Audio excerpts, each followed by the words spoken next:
누가복음 8장 26절에서 39절까지입니다. 누가복음 8장 26절에서 39절까지 말씀 번갈아 가며 읽도록 합니다.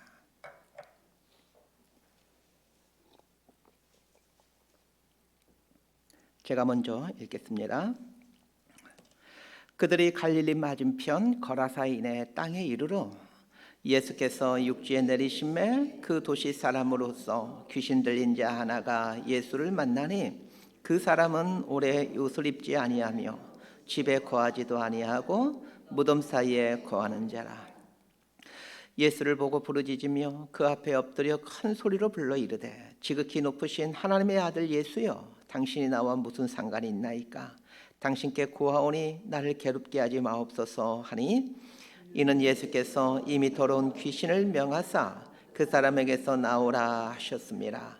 귀신이 가끔 그 사람을 붙잡음으로 그를 쇠사슬과 고랑에 매어 지켰으되 그 맨 것을 끊고 귀신에게 몰려 광야로 나갔더라.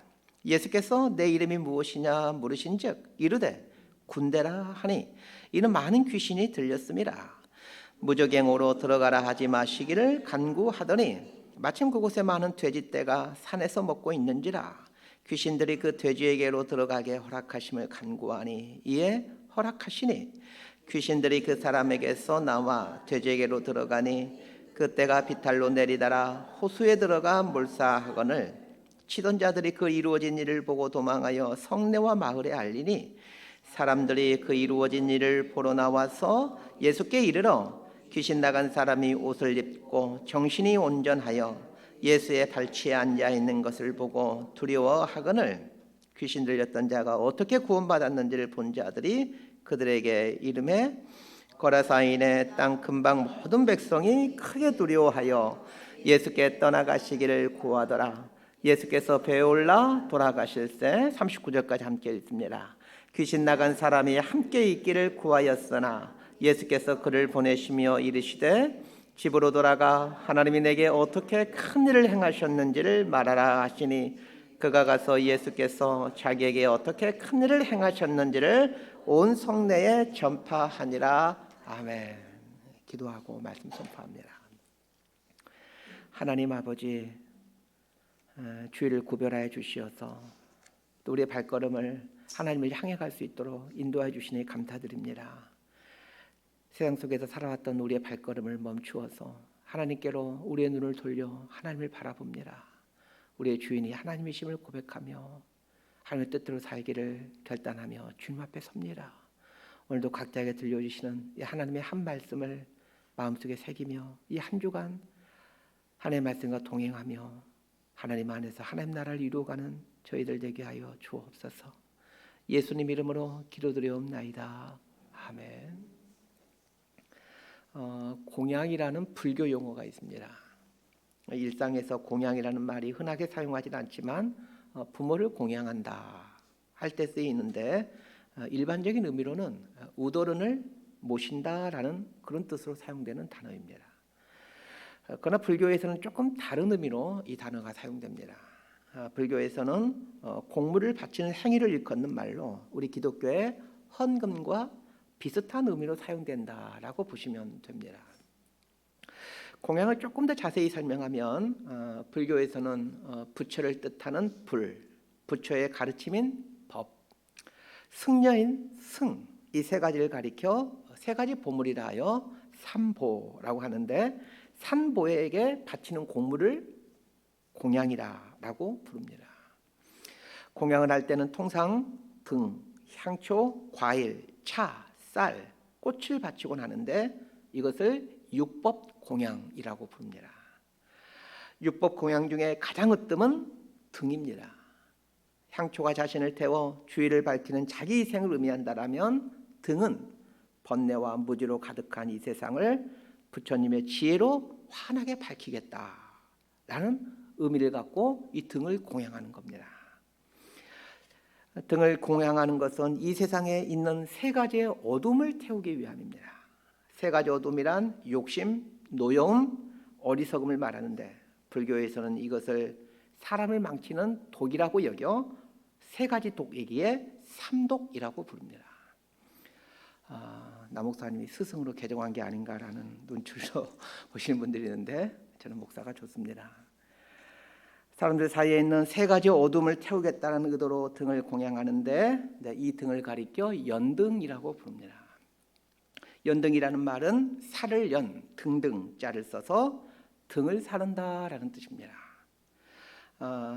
등을 사름으로 이 세상의 어둠을 밝히겠다라는 숭고한 마음에서 연등 행사를 하는 것입니다.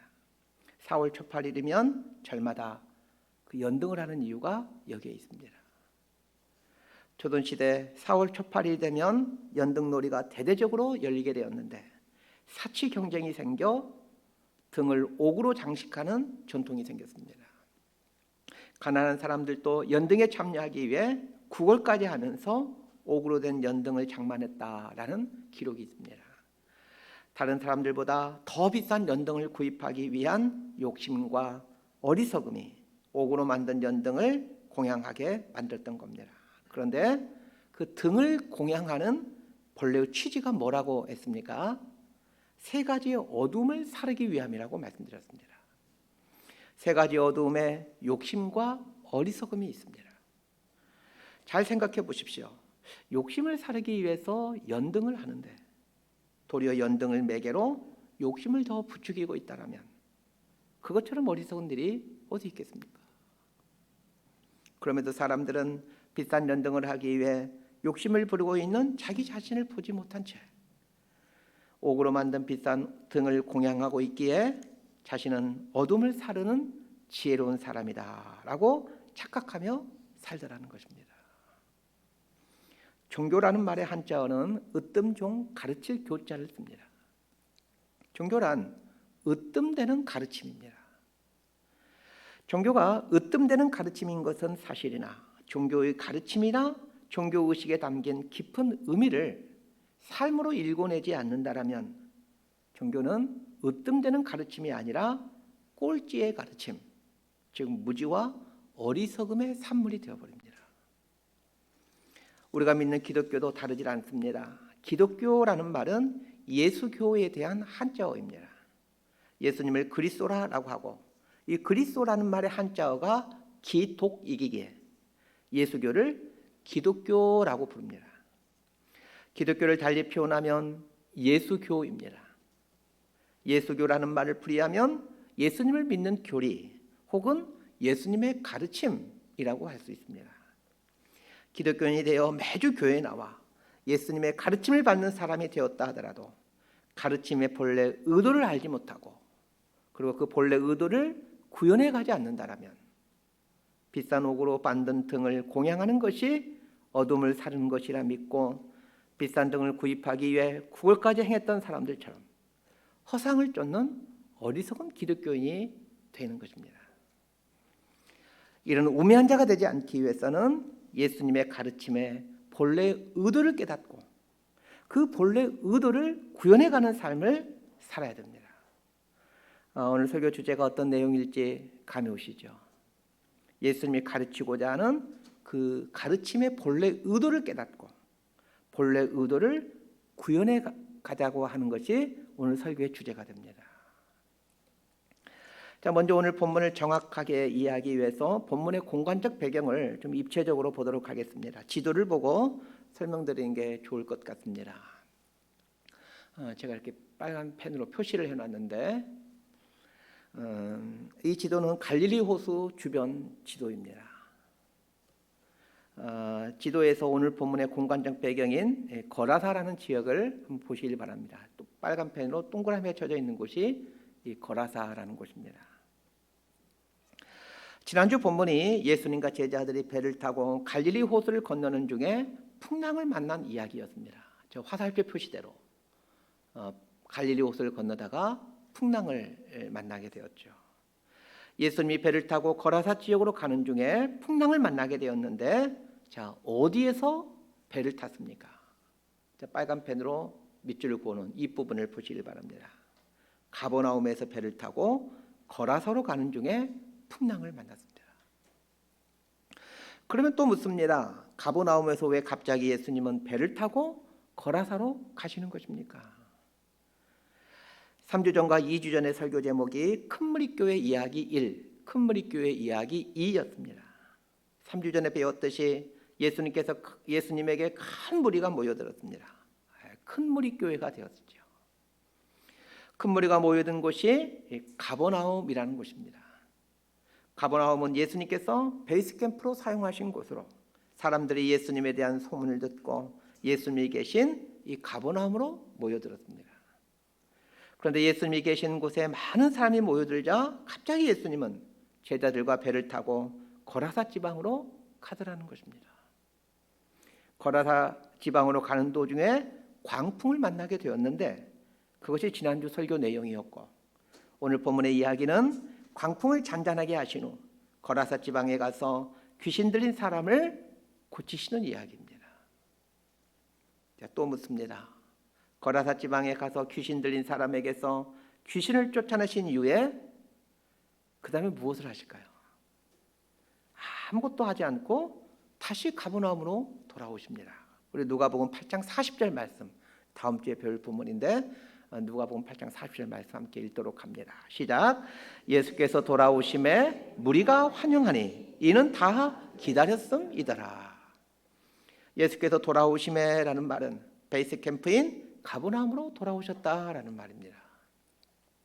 지난 몇 주에 걸쳐서 설명드렸지만 예수님에게 큰 무리가 모여들자 예수님이 제자들과 함께 배를 타고 큰 무리를 떠나신 것은 제자들에게 아주 귀중한 것을 가르치기 위함이었습니다. 예수님을 추종하는 큰 무리에 둘러싸여 있다 보면 또한 예수님의 제자라는 명분 때문에 큰 무리들로부터 부름을 받는 자리에 있다 보면 신앙의 중요한 부분을 잃어버리게 됩니다. 예수님께서 염려하고 계시는 것이 바로 이것입니다. 그래서 큰 무리로부터 제자들을 떼어내어 거라사 지방으로 가시는 것입니다. 저는 20대 후반에 한국을 대표하는 대형교회에서 전도사로 사역을 하는 은혜를 입었습니다. 제가 맡은 부서는 이제 교회학교인데 보통 전도사님들이 다 교회학교를 맡죠. 일반 교회학교가 아니라 교회학교 아이들 중 이제 소수의 아이들을 선발하여 매주 숙박을 하며 그 아이들을 훈련시키는 그런 부서였습니다. 주일에 모여 예배드리는 일을 하는 보통의 주일학교가 아니라 이제 토요일 날 아이들이 교회에 옵니다. 그러면 토요일 날 하루 종일 이제 훈련 받고 토요일 날 잠을 자고 주일 날 오후에 집에 가는 이런 훈련 부서입니다. 그러게 특별 활동이 매주마다 열릴 뿐만 아니라 방학이면 해외로 가서 여러 가지 활동들을 해야 되는 부서이기에 많은 예산이 투입되는 부서입니다. 교회에서 책정된 예산은 그리 많지 않았지만 아이들이 내는 훈련비가 상당하였고 이제 부모님들이 다 내는 거죠. 아이들 신앙으로 잘 훈련시켜 주십시오 라는 그런 기대를 갖고 부모님들이 회비를 내는데 그 회비가 상당합니다. 그리고 해외 선교여행을 가는 비용 역시 상당했기에 저희 부서가 사용하는 1년 예산은 1억 원에 육박했습니다. 돈을 지출할 때마다 담당 교육자가 최종 사인을 하게 되기에 1년에 1억 정도를 결제하게 되었습니다. 한번 생각해 보십시오. 30도 되지 않는 어린 전도사가 1년에 1억 정도의 최종 결제권자가 되어 사인을 하고 돈을 집행하는 것은 일반 회사에서도 흔한 일이 아닙니다. 참으로 창피한 일이지만 최종 결제란에 사인하는 재미가 쏠쏠했습니다. 그때 알았습니다. 최종 결제란에 사인하는 재미가 얼마나 큰지를 말입니다. 특히 돈과 관련하여 최종 결제란에 사인하는 재미란 상당합니다. 예수님에게 큰 무리가 모여들자 예수님은 제자들이 걱정이 되었습니다. 제자들이 큰 무리 속에서 사람들의 이목과 부름을 받는 재미에 빠지는 것이 걱정이 되었습니다. 그래서 예수님은 제자들을 큰 무리에서 떼어내어 배를 타고 거라사란 지방으로 가시는 겁니다. 거라사로 가시면서 예수님은 제자들에게 가르치고 싶은 것이 있었습니다. 오늘 설교는 예수님이 제자들에게 그 가르치고 싶었던 세 가지를 다루게 되는데 이 세 가지를 통해서 그 예수님의 가르침의 본래 의도가 무엇인지, 그리고 그 본래 의도를 구현해가는 삶이 무엇인지를 배워갔으면 합니다. 예수님이 제자들에게 가르치고 싶었던 신앙의 뼈대 첫 번째는 거라사 지방으로 가는 배 안에서 일어났습니다. 우리 지난주 본문에서 잘 살펴보았는데, 그 지난주 본문이 광풍을 잔잔케 하는 이야기인데, 이 이야기의 결론 부분에서 제자들이 이런 질문을 합니다. 누가복음 8장 25절 말씀 자막을 보고 함께 읽습니다. 시작. 제자들에게 이르시되 너희 믿음이 어디 있느냐 하시니 그들이 두려워하고 놀랍게 여겨 서로 말하되 그가 누구이기에 바람과 물을 명함에 순종하는가 하더라. 거라사 지방으로 가는 도중에 광풍을 만나 배가 침몰하게 되어 몰살당할 위기에 처하자 제자들이 주무시고 계시던 예수님을 깨웠고, 그래서 예수님이 광풍을 잠잠하게 하십니다. 광풍을 잠잠하게 하시는 예수님을 보며 제자들이 서로 하는 말이 그가 누구이신가? 라는 말이었습니다. 예수님이 제자들에게 가르치고 싶었던 첫 번째가 이것입니다. 이걸 가르치고 싶어서 예수님은 배 안에서 아마 주무셨던 것 같습니다. 그것은 무엇이냐면 예수님이 누구이신가? 라는 예수님에 대해 알아감입니다. 큰 무리 속에 있다 보면 정작 주님이신 예수님에게 눈과 마음이 가지 않습니다. 이것은 목회자인 제가 자주 경험하는 실수입니다. 목회를 하다 보면 성도들이 먼저 보이지 예수님이 잘 보이지 않습니다. 쉽게 말하면 예수님의 제자로, 예수님을 따르는 자로 자신을 인식해 가는 것이 아니라 성도들을 이끌어가는 자로 자기 자신을 인식한다는 말입니다. 이런 상태가 되면 내 안에서 이런 질문이 사라지기 시작합니다. 나는 예수님의 제자로 성장해 가고 있는가? 나는 예수님을 따르고 있는가? 이런 질문이 사라져 버립니다. 반면에 어떻게 하면 교회를 더 성장시킬 수 있을까? 어떻게 하면 목회 프로그램을 잘 만들어 갈까와 같은 질문과 고민이 삶의 중심에 자리 잡습니다. 이것은 목회자만의 이야기가 아닙니다. 교회에서 중직자가 되면 쉽게 나타난 현상이 이런 현상입니다. 나는 예수님의 제자로 성장해 가고 있는가? 예수님을 알아가는데 힘을 쏟고 있는가? 예수님을 따르는 삶을 살고 있는가와 같은 고민과 질문은 사라지고 교회의 문제를 해결하는 것에 온통 관심이 가 있게 됩니다. 여러분 안에 나는 예수님을 따르고 있는가? 나는 예수님을 따르는 삶을 살고 있는가라는 질문이 여전히 살아 있습니까? 그렇다면 신앙생활을 잘하고 계신 겁니다. 그러나 이 질문이 사라졌다면 기독교 신앙의 중심에서 상당히 멀어져 있다라고 판단하시면 됩니다. 기원 후 313년 기독교가 공인되고 이어서 390년경에 기독교가 국교가 되자 주일이 되면 사람들은 을의 예배당으로 모여들어 예배당마다 사람들로 가득 차게 됩니다. 기독교가 국교가 되었기 때문에 이제 사람들은 거의 의무적으로 교회에 출석하게 됩니다. 성직자들은 교황을 꼭대기로 하여 각종 계급이 만들어집니다. 이때 의식이 있는 소수의 신앙인들은 사람이 전혀 살지 않는 사막으로 거처를 옮깁니다. 일명 사막의 수도자들입니다. 왜 이들은 그 예배당마다 넘쳐나고 있는 그 수많은 사람들을 피해서 아무도 없는 사막으로 피신해가는 것입니까? 수많은 무리 속에 있다 보면 예수님께 두었던 눈과 마음이 자신도 모르게 사람들에게로 향해 가버리기 때문입니다. 참으로 지혜로운 사람들이죠. 예수님이 부활 승천하신 후 예루살렘에 교회가 생겨나고 하루에 3,000명, 5,000명씩 회개하는 부흥이 일어납니다. 큰 무리가 모여드는 교회가 되었습니다. 큰 무리가 모이는 곳에는 당연히 큰 돈이 모입니다. 인류 최초의 교회인 예루살렘 교회는 정말로 아름다운 교회였습니다. 모든 성도들이 자기의 소유를 자기의 것으로 여기지 않고 기꺼이 이웃을 위해 내어놓는 유무상통의 삶을 살아갑니다. 그런데 이 아름다운 첫 번째 교회에 문제가 발생합니다. 돈과 관련된 문제입니다. 사도행전 2장부터 7장까지가 최초의 교회인 예루살렘 교회에 대한 이야기들인데 모두 다 아름다운 사건들이 대부분이고 불미스러운 사건은 딱 두 가지만 기록되어 있습니다.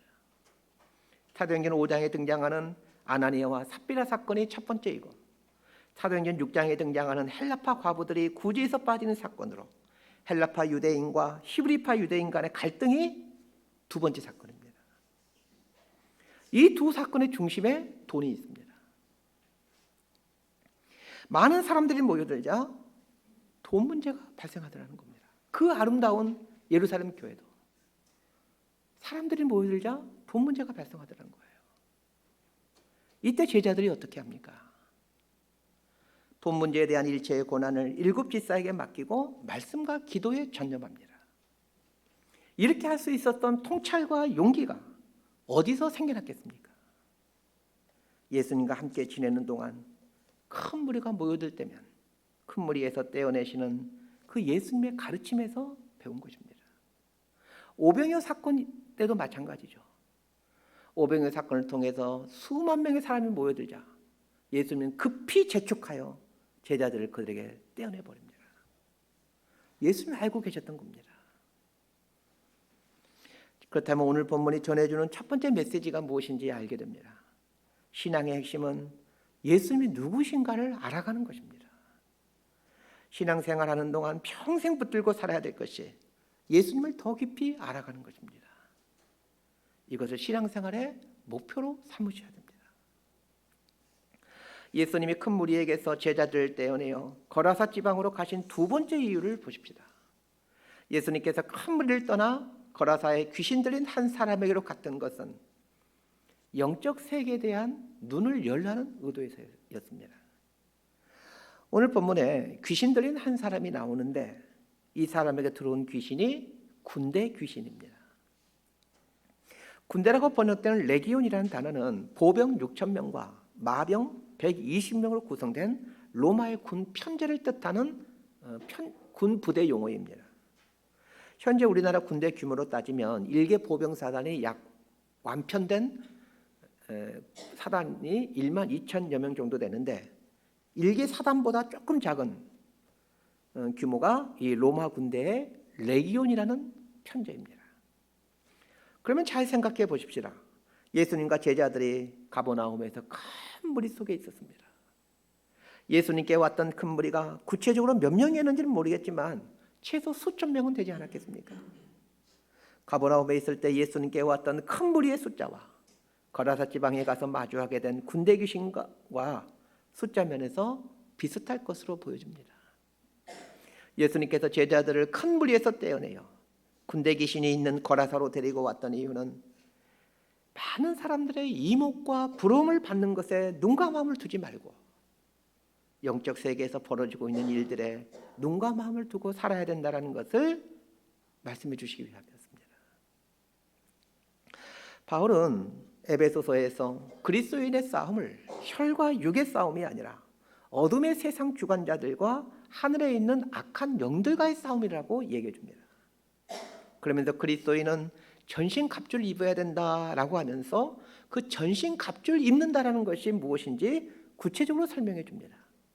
진리의 허리띠를 매야 되는 것, 의의 호심경을 붙이는 것, 복음으로 신을 신는 것, 믿음의 방패를 갖는 것, 구원의 툭을 써야 되는 것, 성령의 검을 갖는 것이 전신 갑주를 입는 것이다 라고 설명을 해줍니다. 영적 세계에 눈과 마음을 두고 있는 그리스도인은 진리의 허리띠를 매는 것, 의의 호심경을 붙이는 것, 복음이라는 신을 신는 것, 믿음의 방패를 갖는 것, 구원의 투구를 쓰는 것, 성령의 검을 갖는 것에 관심을 갖습니다. 오늘 본문이 주는 두 번째 메시지가 영적인 세계에 대해 눈을 뜨라는 것입니다. 오늘도 사단은 삼킬자를 두루 찾아다니며 영혼 사냥을 계속하고 있다는 것을 직시해야 됩니다. 사단이 우리를 무너뜨리기 위해 각종 술책과 유혹을 던지고 있다는 것을 직시해야 됩니다. 이것을 직시하는 사람은 자신의 허리에 진리의 허리띠가 있는지를 확인해가고 의의 호심경이 있는지를 확인해가고 복음의 신을 신고 있는지를 확인해 가고 믿음의 방패를 들고 있는지를 확인해 가고 구원의 툭을 쓰고 있는지 그리고 성령의 검을 들고 있는지를 확인해 갑니다. 이것이 신앙생활의 큰 뼈대 두 번째입니다. 큰 무리에 있던 제자들을 이끌고 거라사 지역으로 오신 세 번째 이유가 있습니다.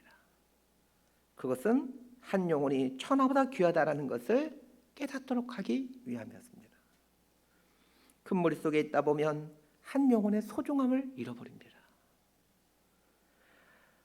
현대인은 숫자 속에서 살아갑니다. 숫자를 대표하는 것이 돈입니다. 돈은 숫자의 조합으로 표기됩니다. 한 신학자가 참으로 통찰력 있는 말을 하였습니다. 천국에서는 아라비아 숫자가 없다. 잘 생각해 보십시오. 천국에서는 아라비아 숫자가 없습니다. 그러나 이 땅에서의 삶의 주제는 아라비아 숫자입니다. 이 땅에 사는 사람들의 모든 판단 기준에 숫자가 있습니다. 몇 명 모이냐? 얼마 버냐? 얼마나 많냐? 입니다. 다 아라비아 숫자들입니다. 그건 교회도 마찬가지입니다. 성도가 몇 명 모이냐? 1년 예산이 얼마이냐? 이것이 교회의 관심이 되어버렸습니다. 세상도 그렇고 교회도 그렇고 온통 아라비아 숫자뿐입니다. 예수님은 제자들에게 이 아라비아 숫자를 뛰어넘는 법을 가르치고 싶으셨습니다.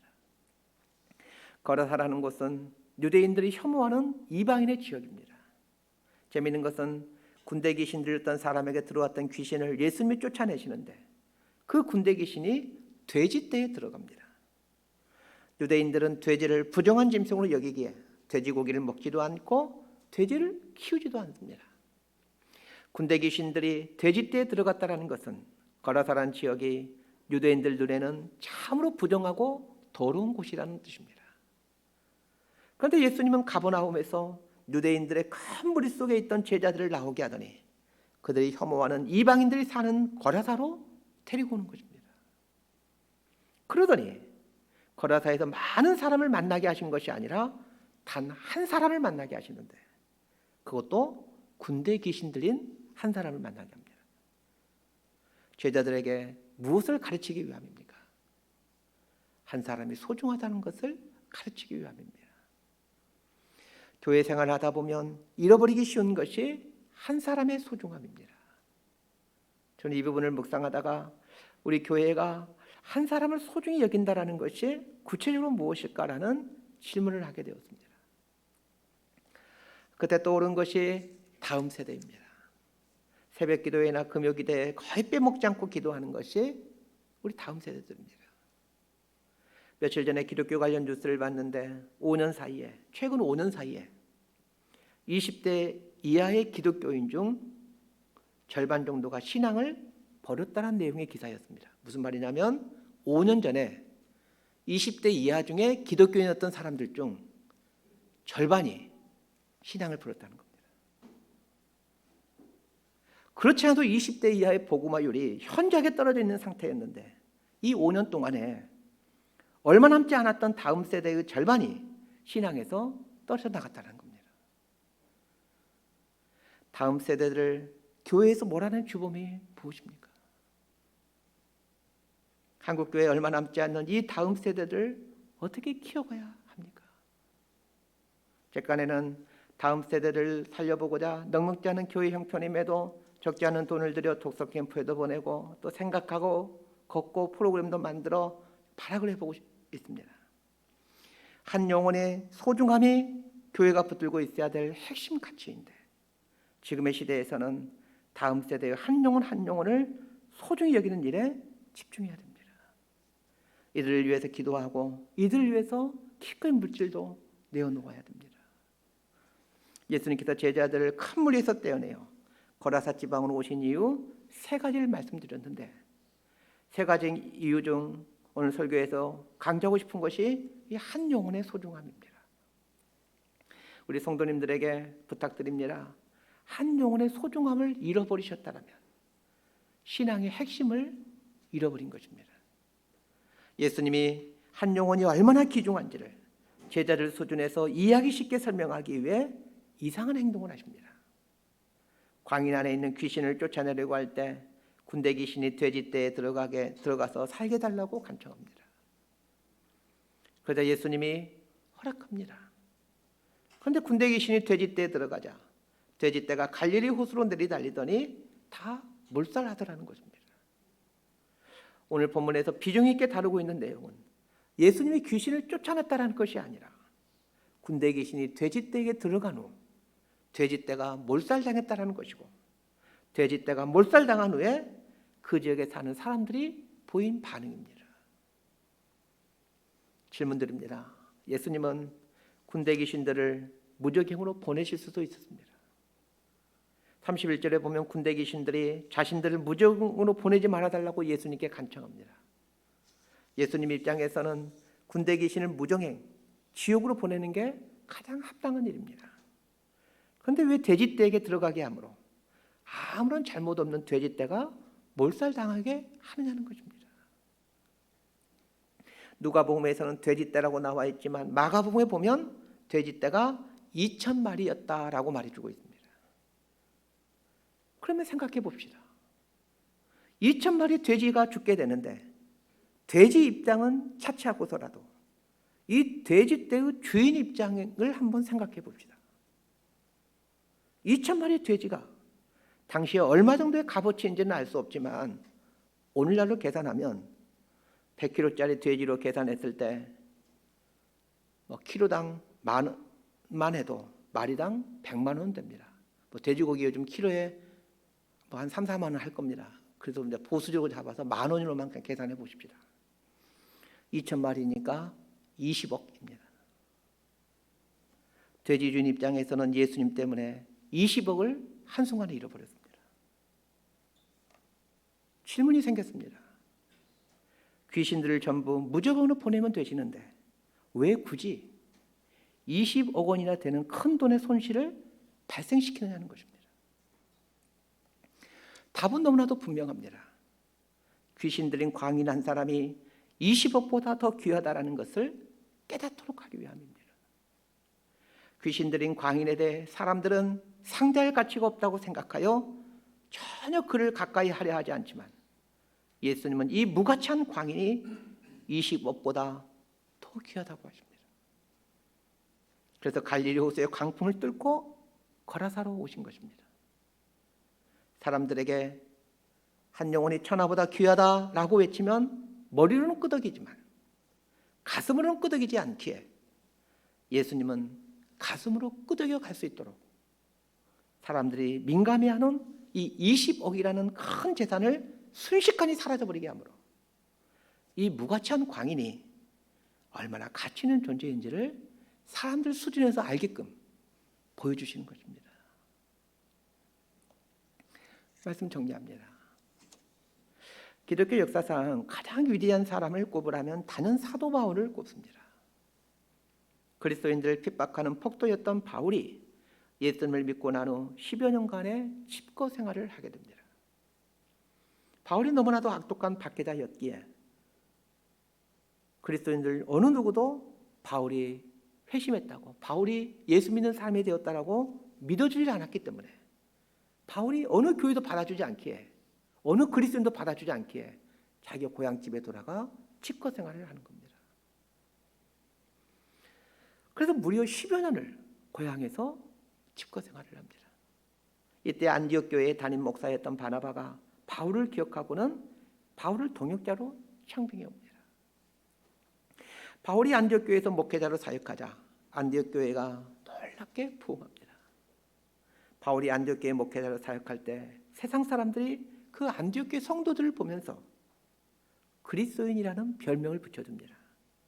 그리스도인이라는 말이 생겨나게 된 출발점이 안디옥 교회 성도들 때문이고 그들을 양육시킨 바울 때문입니다. 이 그리스도인이라는 말은 크리스티아노스라는 말로 예수처럼, 그리스도처럼 사는 사람, 그리스도의 길을 가는 사람이라는 뜻입니다. 세상 사람들이 안디옥 교회 성도를 보면서 예수님처럼 사네, 예수님의 길을 가네, 그러면서 별명을 붙여준 게 크리스티아노스, 그리스도인이라는 별명입니다. 바울은 성도들을 예수처럼 살게 하는 사람, 예수의 길을 가는 사람으로 만드는 대단한 능력을 갖고 있는 사람이었습니다. 바울을 통해 안디옥 교회가 나날이 성장할 뿐만 아니라 이 성도들의 삶에 놀라운 부흥이 일어나고 있는데, 바울이 안디옥 교회를 그만두고 선교사로 갑니다.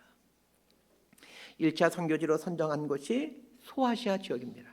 지금의 터키입니다. 요즘은 이제 튀르키아라고 얘기를 하는데 터키가 더 익숙하기에 터키라고 명명하겠습니다. 바울이 소아시아에 가서 복음을 전하자 수많은 사람들이 예수를 믿고 곳곳에 교회가 생겨납니다. 1차 선교여행을 마치고 안디옥에 잠시 돌아왔다가 잠깐 쉰 후에 다시 2차 선교여행을 가게 되는데, 2차 선교여행은 1차 선교여행 때 생겨난 그 소아시아 지역에 생겨난 교회들 돌아보고 또 소아시아 지역의 서쪽 지방에 가서 복음을 전할 계획을 세웁니다. 1차 선교여행 때 세워진 교회들을 돌아본 후 소아시아 서쪽 지역으로 가서 열심히 복음을 전하며 놀라운 열매를 맺어가고 있는데, 어느 날 성령께서 환상을 보여주십니다. 사도행전 1장 16장 9절 말씀 우리 함께 읽도록 하겠습니다. 시작. 밤에 환상이 바울에게 보이니 마게도냐 사람 하나가 서서 그에게 청하여 이르되 마게도냐로 건너와서 우리를 도우라 하거늘. 바울에게 보여지는 환상은 마게도냐 사람, 지금은 이제 그리스 쪽이죠. 유럽 쪽에 있는 사람인데, 이 마게도냐 사람 한 사람이 마게도냐로 건너와서 우리를 도우라라는 환상이었습니다. 자, 바울이 본 이 환상을 한번 깊이 생각해 봅시다. 마게도냐의 수많은 사람들이 우리를 도우라 이렇게 말한 것이 아닙니다. 단 한 사람이 말합니다. 바울은 이 한 사람을 보고 지금 많은 열매를 거두고 있는 소아시아 선교를 포기하고 마게도냐로 건너갑니다. 이렇게 해서 유럽 지역에 복음이 전해져 가게 됩니다. 안디옥 교회의 수많은 교인들 속에서 존경과 사랑과 부러움을 받던 바울이 안디옥 교회를 떠나 예수 믿는 사람 한 사람도 없는 소아시아로 갔던 이유가 무엇입니까? 또한 소아시아에서 많은 열매를 거두고 있는데 마게도냐 사람 한 사람의 외침에 순종하여 마게도냐로 건너간 이유가 무엇입니까? 한 사람의 소중함을 간직하고 있었기 때문입니다. 그러면 이 한 사람의 소중함을 간직하고 살 수 있었던 이유가 무엇이겠습니까? 그리스도인들을 핍박하던 죄인 중에 괴수였던 자기 한 사람을 구원하기 위해 직접 찾아오신 예수님을 만나면서부터입니다.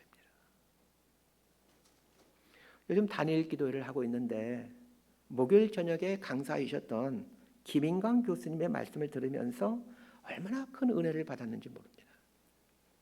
사실 그분은 설교 원고를 써서 그대로 읽었기에 사실 좀 설교하는 제 입장에서는 참 설교 기술이 너무 없으시다라는 생각을 하면서 이제 그분 간증을 듣게 되었습니다. 그런데 이분의 이 간증 설교는 이 기독교 신앙의 정수를 보여준 역대 다니엘 기도회 강사 중 최고의 강사라고 저는 확신합니다. 저는 이분이 어느 분인지 설교를 듣기 전에는 뭐 이름을 들어본 적이 없어서 전혀 모르는 분이었습니다. 교수라는 직함을 갖고 있기에 어느 대학의 교수님인가 보다 생각했습니다. 알고 보니 이분이 서울대학교와 카이스트에서 교수를 했고 현재는 과학고등원 교수로 재직하고 있는 분이셨습니다. 심지어는 이분이 40세 이하의 최고의 학자에게 주는 젊은 과학자상을 수상한, 그리고 수학계에서 풀지 못한 난제를 푸신 분으로 이 수학계에서는 엄청 유명한 분이셨습니다. 그런데 이분이 설교를 하기 위해 강대상에 올라오는데 목발을 짚고 올라오는 겁니다. 다리를 다치셨구나 생각했는데 그게 아니었습니다. 이분은 충청도 시골의 가난한 집안의 막내아들로 태어났는데 2살 때 소아마비에 걸려 일어서지를 못합니다. 그러니까 주저앉아서 어릴 때부터 살아왔던 분입니다. 비료포대에 누워 겨우 몇 미터 가는 게 고작이었습니다. 아버지는 이 아들 볼 때마다 가서 돼지를 하고 소리치고 마을 사람들은 구걸이나 하며 거지로 살아갈 것이라며 그렇게 생각하고 수군거렸습니다. 걷지를 못하기에 초등학교에서 받아주지 않아 초등학교도 가지를 못합니다. 비루포드에 의해 몸뚱아리를 눕히고 그 땅바닥에 굴러다니는 삶을 살다가 13살이 되었을 때에 보조기와 목발을 의지하여 겨우 처음으로 일어서게 됩니다.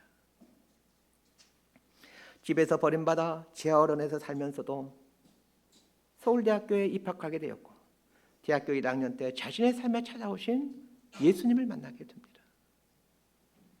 이분이 예수님을 만남으로 저주라고 여겨졌던 지난날의 그 모든 불행들이 하나님의 복이라는 것을 깨닫게 됩니다.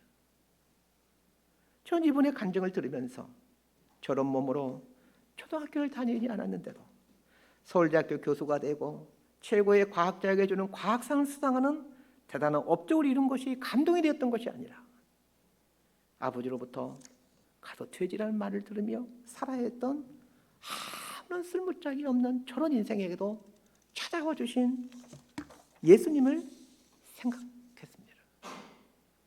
저런 인생도 예수님이 귀하게 여겨주시고 저런 인생도 귀하게 여겨주셔서 당신의 귀한 도구로 사용하시는 것에 가슴이 울컥했습니다. 예수님이 이런 분이시구나라는 깨달음이 오면서 제 마음속 깊은 곳에서 감격의 눈물이 흘렸습니다. 김은광 교수님의 간증을 들으면서 오늘 설교 제목이 떠오르게 되었습니다. 무엇을 보았느냐? 예수님은 지금도 아무짝에 쓸모없을 것 같은 한 사람에게 찾아오고 계십니다.